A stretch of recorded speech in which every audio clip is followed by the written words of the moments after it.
Tuskegee is marching to the beat of a new beginning with Tony Haygood as the city's new mayor. Beaming at his inauguration, he was still upbeat a few weeks later when Echo Boom interviewed him about the early stages of being mayor. I'm excited about the opportunity to serve, to work with people who have ideas and to execute some things, to try to get things done in a better manner, such that the citizens realize better services and opportunities here in Tuskegee.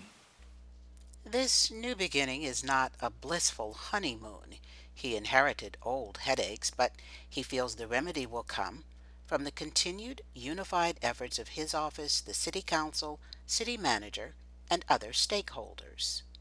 But the key thing that we have to do is to first stabilize where we are, and we've recognized that by reviewing our situation and seeing what resources we have available, and also recognizing that we have to build some relationships in terms of financial support that would allow us to do some other things.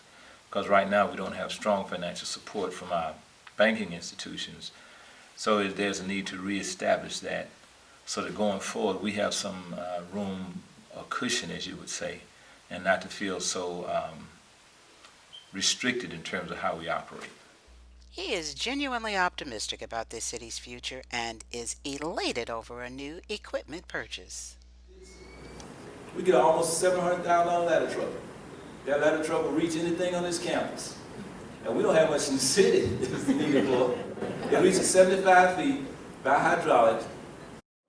It's state-of-the-art, $700,000 piece of equipment. We only had to put out about $32,000. Appreciate the city manager and the city council recognizing we need to do that at that time. All of the money was tight. So it's delivered. And it's there. And that's what Santa Claus was in the Christmas parade, up in the new fire truck.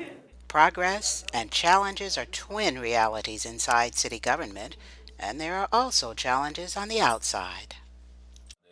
Over a period of time, people, perhaps some of the citizens have become frustrated and have fallen into a pattern of not doing or not thinking or not expecting much more. That's something we can't afford to do. We have to want more in our community. We have to expect more. We have to expect more of ourselves. We have to expect more of the people that we work with. And as we expect and demand and desire a better community, that's what we'll get. We'll get what we ask for and what we seek. If we don't seek a better community, it won't get any better.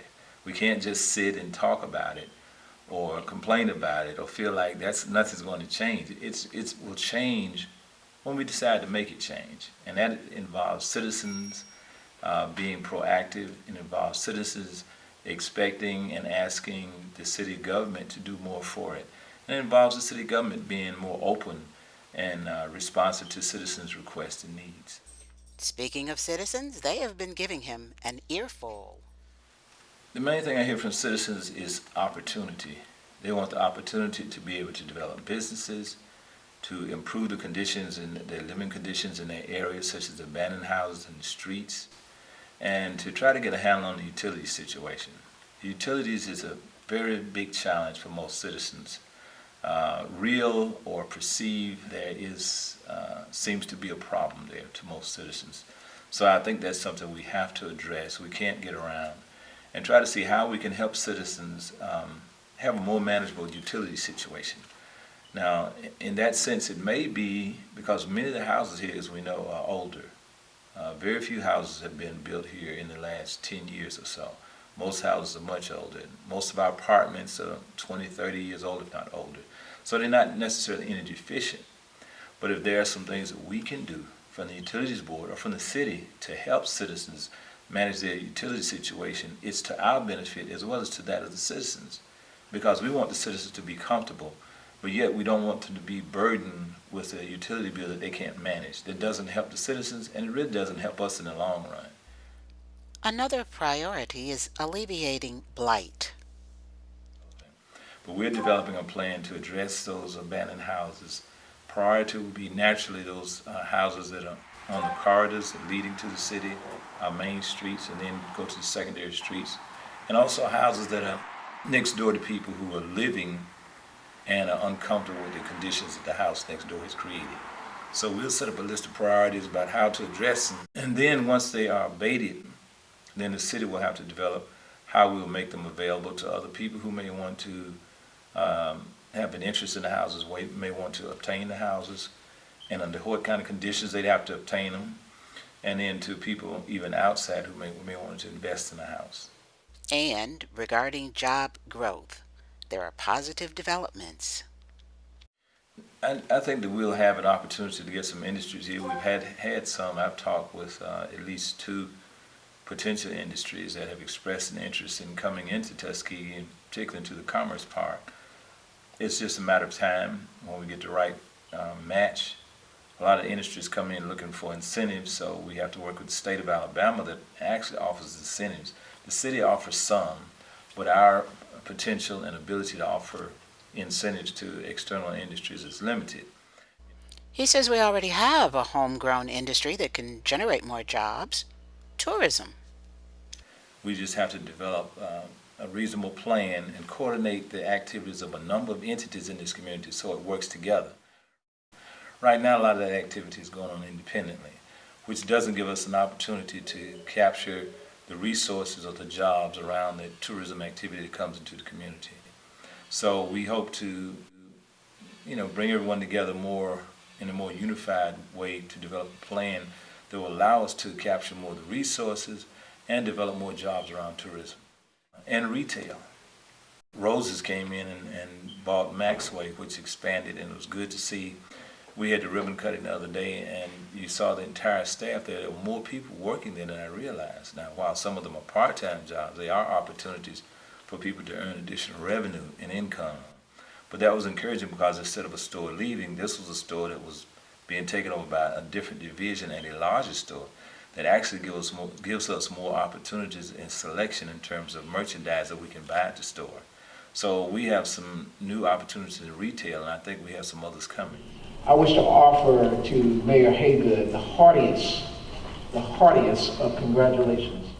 Solidifying another new beginning, this pledge from Dr. Brian Johnson.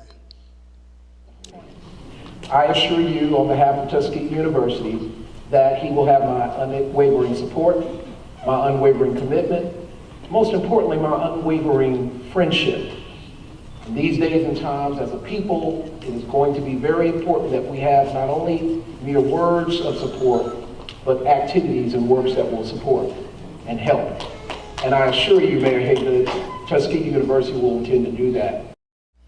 Collaboration between the university and the city can be mutually rewarding. Mayor Haygood says there are opportunities tied to research projects, as well as potential opportunities involving college faculty and students. One of the periods of time that people are most creative is when they're in college or in a university setting, because they don't have job responsibilities or family necessarily or other obligations that they have to worry about. They're in a creative stage.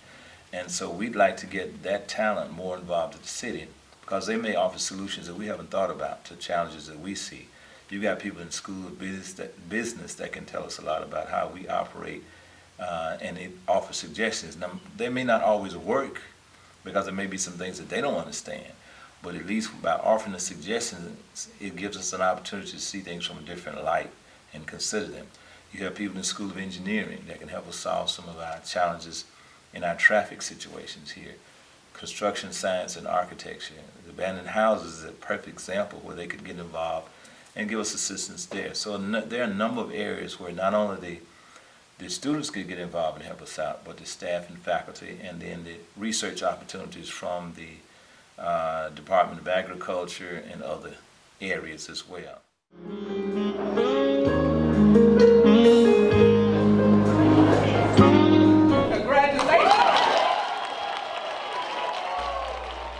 All of this beautiful energy at a new beginning for him contrasts sharply with the negative energy caused by the ending of the presidential election. Mayor Haygood offers consolation. While we did not have some of the successes that we wanted from the national election, perhaps, it gives us an opportunity to focus on ourselves locally. How can we improve things here? I would like citizens to challenge me, and I challenge them on what we can do to improve. By communicating with each other, we can improve our community. We can improve the situations for our families, for our community, for our church, for our university. We have a great HBCU here. So I think in 2017, we need to look at how can each one of us do more to make a positive difference in our community, in our university, in the state of situation that we live in. We want a top quality of life, and it starts when we start making that happen. Thank you for watching this exclusive Echo Boom presentation.